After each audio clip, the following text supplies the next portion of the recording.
Hello আমার প্রিয় ভাইয়ারা আপুরা, আসসালামু আলাইকুম। সবাই কেমন আছেন? আশা করি সবাই অনেক বেশি ভালো আছেন। আল্লাহর রহমতে আমরাও অনেক ভালো আছি। আজকে তোমাদের সাথে শেয়ার করব পুষ্টিগুণে ভরপুর অনেক মজার স্বাদের পুডিং। ঘরোয়া উপায়ে আমি কিভাবে পুডিং তৈরি করি সেটাই শেয়ার করব তোমাদের সাথে। তার আগে বলে নিই, তোমরা এখনও যারা আমার চ্যানেলটি সাবস্ক্রাইব করোনি দয়া করে এখনই আমার চ্যানেলটি সাবস্ক্রাইব করো। আর হ্যাঁ, অবশ্যই ভিডিওটি যদি ভালো লেগে থাকে তাহলে একটি লাইক দিতে ভুলো না। তোমাদের একটি লাইক আমাকে নতুন একটি ভিডিও তৈরি করতে অনুপ্রেরণা যোগায়। এখানে দেখতে পাচ্ছ আমি চুলায় দুধের পাতিল বসিয়ে দিয়ে দুধটা জাল করে নিচ্ছিলাম। আমি এখানে 2 কেজি দুধ নিয়ে নিয়েছি। দুধটা জাল করে আমি 800 গ্রাম করে নিয়েছি। দুধটা যত ভালো জাল করা যাবে পুডিংটা ততটাই ভালো হবে। আমার দুধটা জাল করা শেষ। এখন আমি ক্যারামেলটা করে নিব।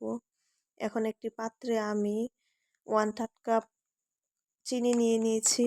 চিনিটা একদম লো ফ্লেমে জাল করে নিব। সাবধান হয়ে জাল করতে হবে যাতে ক্যারামেলটা পুড়ে না যায়। ক্যারামেলটা পুড়ে গেলে পুডিং খেতে ভালো লাগবে না। আমার ক্যারামেলটা করা প্রায় শেষ। এখন আমি যে পাত্রে পুডিং বসাবো সেই পাত্রে ক্যারামেলটা ঢেলে নিব। এই তো দেখতে পাচ্ছেন আমি ক্যারামেলটা ঢেলে তারপর সুন্দর করে সব দিক দিয়ে মিশিয়ে নিয়েছি।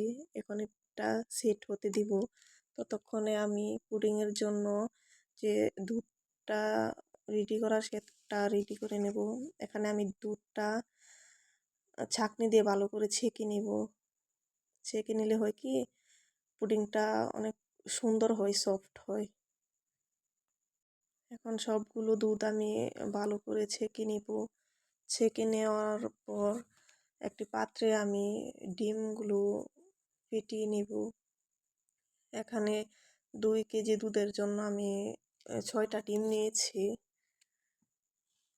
2 কেজি দুধকে আমি জাল করে 800 গ্রামের মতন করে নিয়েছি।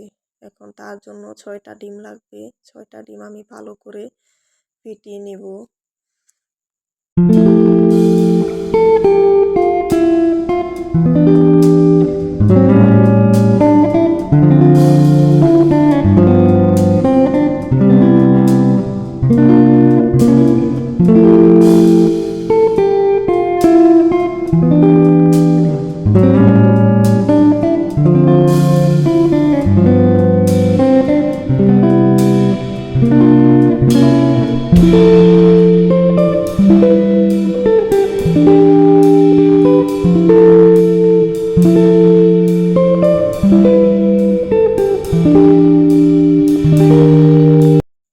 এখন আমার ডিমটা ফেটানো শেষ। এই পর্যায়ে আমি চিনি দিয়ে নিব।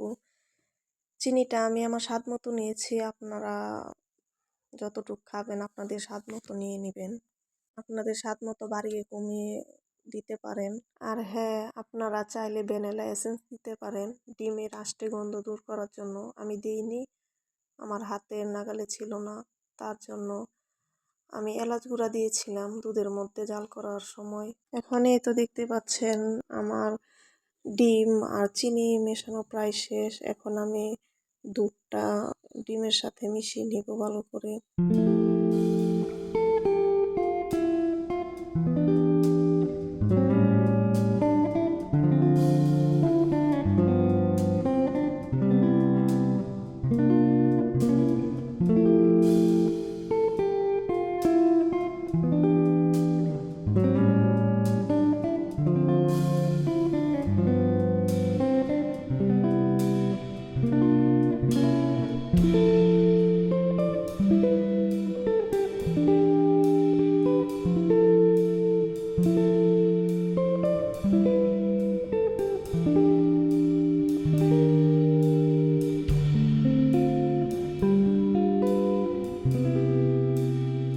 এখন আমি চুলায় একটা হাঁড়ি বসিয়ে দিয়েছি। এটার মধ্যে আমি পরিমাণ মতো পানি দিয়ে নিব। তারপর একটা স্ট্যান্ড বসিয়ে নিব। স্ট্যান্ডটা বসিয়ে তারপর পাতিলটা বসিয়ে দিব। তারপর উপরে একটা ঢাকনা দিয়ে এরপর আরেকটা বড় ঢাকনা দিয়ে দিব। এখন যে ঢাকনার মধ্যে যে ছোট একটা ছিদ্র আছে ওইটা আমি কাগজের টুকরা নিয়ে বন্ধ করে দিব, যাতে ভিতর থেকে কোনো হাওয়া বের হতে না পারে।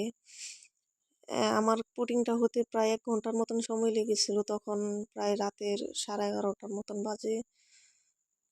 তো ওইটা আর দেখাতে পারি নাই, রুমের সবাই ঘুমিয়ে পড়ছিল, তা আর দেখাই নাই। সরাসরি মানে তুলে নিয়ে চুলা থেকে তুলে নিয়ে চলে আসলাম রুমে, তো ওইটা শেয়ার করলাম। তো এটা ফ্রিজের মধ্যে আমি প্রায় 1 ঘন্টার মতন রেখে দিয়েছিলাম, ঠান্ডা করে ফ্রিজে রাখছিলাম। রাখার পর বের করে নিছি, এখন ডেলি নিয়েছি, দেখতে পাচ্ছেন কত সুন্দর মাশাআল্লাহ একটা কালার হয়েছে। সবাই কমেন্ট করে জানাবেন যে আমার পুডিংটা কিরকম হয়েছে। পুডিংটা খেতে অনেক মজা হয়েছিল। আবার সবার উদ্দেশ্যে একটা কথাই বলবো, অবশ্যই আমার চ্যানেলটা সাবস্ক্রাইব করে আমার পাশে থাকবেন। আবার দেখা হবে নেক্সট ভিডিওতে। সবাই ভালো থাকবেন, সুস্থ থাকবেন। আল্লাহ হাফেজ।